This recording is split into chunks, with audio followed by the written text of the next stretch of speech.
বলে এই মুখখানা স্ত্রীকে আর ছেলে মেয়েদেরকে কেমনে দেখাবো, কি জবাব দিব? কিন্তু আল্লাহর বান্দা ফাঁকা রাস্তা, গভীর রাত ঘনিয়ে আসছে, সন্ধ্যা ঘনিয়ে আসছে, বেশি দেরি করলে হিংস্র প্রাণী আক্রমণ করবে। আল্লাহর বান্দা যখন ওই পাহাড়ের গর্তে যখন চলে গেল, পাহাড়ের গর্তে পৌঁছানোর মাত্রই কি সুন্দর মুখরিত খাবারের সুঘ্রাণ আল্লাহর বান্দার নাকে বসে আসে। জোরে বলেন না সুবহানাল্লাহ। আল্লাহর বান্দা এবার গর্তের ভিতরে ঢোকার পরে তার স্ত্রী সুন্দর করে খাবার, মনোরম খাবার, দামি খাবার যখন পরিবেশন করেছে, লিল্লাহি তাকবীর, লিল্লাহি তাকবীর, প্রধান বান্দা যাওয়া মাত্র স্ত্রীর খাবার পরিবেশন করেছে। আর স্ত্রীকে জিজ্ঞাসা, এত ভালো খাবার কোত্থেকে আসলো? আগে খান, বেয়াদবি আগে মাফ করবেন স্বামী। নতুন ধর্ম গ্রহণ করে 3 দিন 3 রাত আমি ক্ষুধার্ত, আপনার মাসুম বাচ্চারাও ক্ষুধার্ত। স্বামী বাচ্চাদের মুখের দিকে তাকায় খাবার রান্না করে বাচ্চাদেরকে দেই, বাচ্চারা বলে মা মা মা, তুমি যদি খাবার না খাও আমরা খাবারে মুখ দেব না। ও মা, তুমি যদি খাবার না খাও কিন্তু আমরা খাবারে মুখ দেব না। ও প্রাণের স্বামী, ছেলে মেয়েদের অনুরোধে তোমাকে ছাড়াই আমি খাবার খেয়েছি, বেয়াদবি করেছি। 3 দিন 3 রাত হলো, তুমিও তো ক্ষুধার্ত, আমার মেহেরবানি করে মাফ করে দাও। আর তুমি খানা খাও। এবার খানা খাওয়া শেষ। আল্লাহ তার স্বামীকে এবার বলবে, স্বামী গো আপনি কষ্ট করেছেন, খাবার থেকে এসেছে। এবার ডাকতে বলে, প্রাণের স্বামী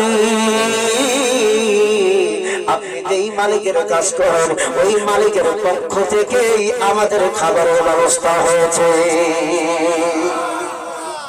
বলে কিভাবে? বলে আজকে দুপুরে একজন আগন্তুক প্রতি সালাম দিয়ে বলছে, গর্তের মধ্যে কারা আছেন একটু বের হয়ে আসেন। আমি বের হয়ে গেলাম।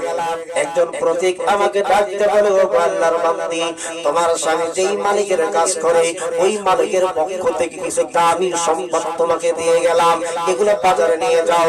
এই জিনিসের দাম কিন্তু চাও না, তো স্বর্ণকারকে ন্যায্য দাম দিতে বলো। তুমি কিন্তু দাম চাও না, তুমি দাম চাইলে ঠকে যাইবা। স্বর্ণকার ন্যায্য মূল্য চাইবা, ন্যায্য মূল্য দিয়ে দেবে। আল্লাহর বান্দি বাজারে গেছে, এবার আল্লাহর দেওয়া সম্পদ বাজারে স্বর্ণকারের কাছে তুলে দিয়ে বলে, আমি এটা বিক্রি করব। স্বর্ণকার কষ্টি পাথর দিয়ে ঘষা দিয়ে দেখে এটা এমন এক সম্পদ তামাম কায়নাতের ভিতরে কোথাও এমন সম্পদ নাই। স্বর্ণকার দেখে আল্লাহর বান্দি দাম কত করে?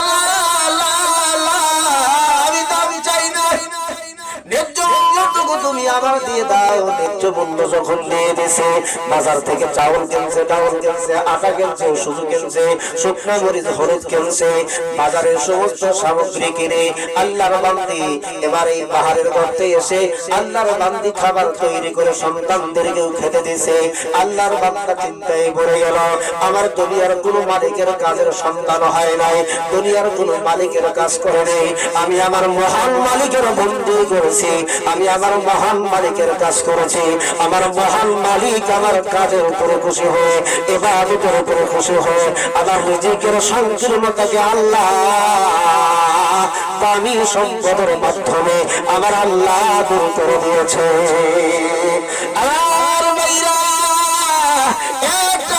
কথা আমি বলেছি, আল্লাহ আমাদের বানাইছে তার গোলামীর জন্য, দাসত্ব করার জন্য।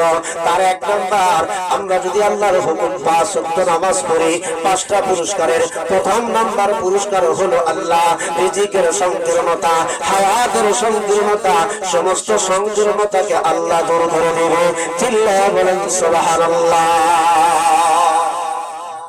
আমি আপনাদের খেদমতে অদম গোরাগার যতটুকু কথা বলেছি